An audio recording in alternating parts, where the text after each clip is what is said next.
तो नमस्कार, मैं हूँ राधेश्याम यादव और आप देख रहे हैं मेरा विद्रोही चैनल। आप मेरे वीडियो को लाइक करें, चैनल को सब्सक्राइब करें। मीराबाई जो प्रेम की पराकाष्ठा है, जो पूर्ण रूपेण समर्पित है, जिसने अपने आप को कृष्ण में समाहित कर लिया और जिसके प्रेम की पराकाष्ठा,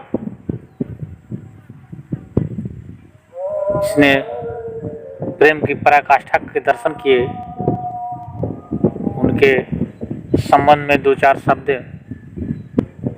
कहना भी बड़े सौभाग्य की बात होगी। और आज मैं आप सबको मीरा के उस प्रेम रूपी रस का रसास्वादन कराना अपना सौभाग्य समझता हूँ।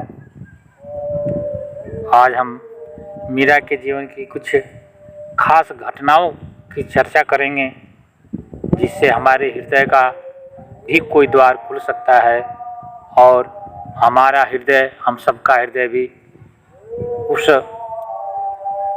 प्रेम का अनुभव कर सकेगा जिस प्रेम का अनुभव कभी मीरा ने किया था। पूरे दुनिया का प्रेम उनके हृदय में समाहित था और वह सारा का सारा प्रेम मीरा ने अपने इष्ट कृष्ण को समर्पित कर दिया था। आइए हम सब भी उस प्रेम का रसास्वादन करते हैं। हमारे जीवन में घटने वाली छोटी छोटी घटनाएं भी कभी कभी हमारे जीवन को कितना प्रकंपित कर देती है, इसका अंदाज़ा इस घटना से लगाया जा सकता है। जब मीरा मात्र 5 साल की थी तो उनके घर एक संत का आगमन हुआ, एक साधु का आगमन हुआ। वह साधु अपनी गुदड़ी में कृष्ण की एक अद्भुत मूर्ति छिपाया था। सुबह के वक्त जब वह साधु सोकर उठा तो 5 वर्ष की बच्ची मीरा उसके सामने खड़ी थी। वह सन्यासी अपने गुदड़ी में कृष्ण की उस अद्भुत मूर्ति को छिपा रखा था। उसने उस गुदड़ी से मूर्ति को निकाला और उसे अपने गले से लगा लिया। मीरा ने उस मूर्ति को देखा और उस मूर्ति को देखते ही 5 साल की बच्ची मीरा के मन में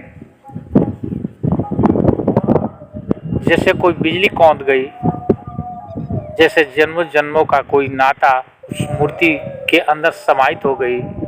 मीरा को लगा जैसे इस मूर्ति से उसका पुराना नाता है और 5 साल की बच्ची मीरा का हृदय प्रेम विभोर हो गया। उसने उस साधु से उस मूर्ति को देने का आग्रह किया, किंतु उस साधु को भी वह मूर्ति बहुत प्यारी थी।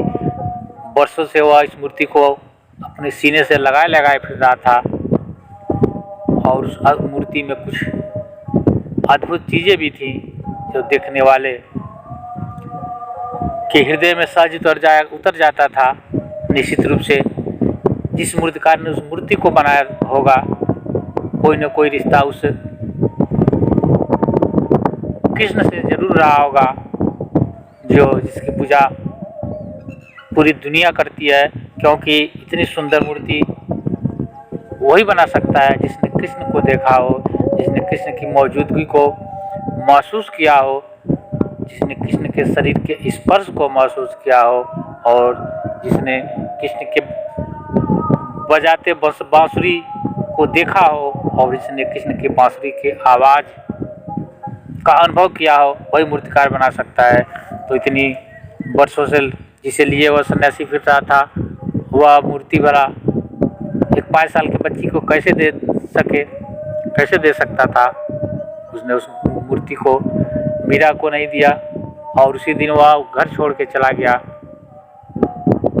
मीरा को वह मूर्ति न लग करके उसे कोई किसी जन्म की पुराने संबंध का ख्याल हो आया और उस दिन वह 5 साल की बच्ची पूरे दिन रोती रही, पूरे दिन उदास रही। उसने उस दिन भोजन भी नहीं किया घर वाले चिंतित थे और उन लोगों ने, घर वालों ने उससे मीरा से पूछा। मीरा ने कहा कि मुझे वह मूर्ति चाहिए जो सन्यासी के पास था, लेकिन वह सन्यासी तो अब तक जा चुका था।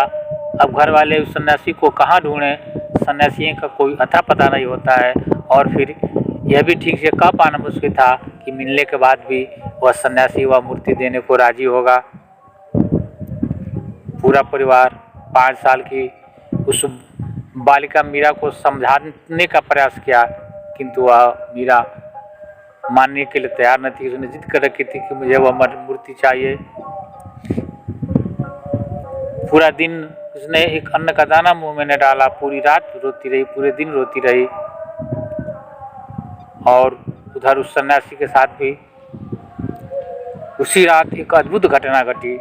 जब वह रात को सो रहा था, उसने देखा कि कृष्ण आकर के, सपनों में कृष्ण आकर के उस सन्यासी से कह रहे थे कि अब तुम्हें यह मूर्ति उस बालिका को दे देनी चाहिए, क्योंकि यह मूर्ति जिसके लिए बनी थी, जिन दिनों के लिए बनी थी, जिस समय के लिए बनी थी, वह समय आ गया है और यह मूर्ति उसी बालिका के लिए बनाई गई है और तुम्हें वह मूर्ति उस बालिका को दे देनी चाहिए। वह सन्यासी तो बहुत घबराया, क्योंकि बरसों से वह इस मूर्ति को अपने गले से लगा के चल रहा था, किंतु आज तक उसे कृष्ण के दर्शन नहीं हुए थे। आज कृष्ण का दर्शन पाकर के वह धन्य हो गया और वह रात को ही भागा भागा उस मीरा के घर पहुंचा। सुबह होते होते ही,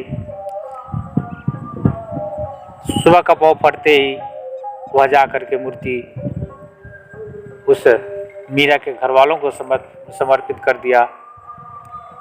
निश्चित रूप से उस मूर्ति से मीरा का पुराना संबंध था और ऐसा कहा जाता है कि मीरा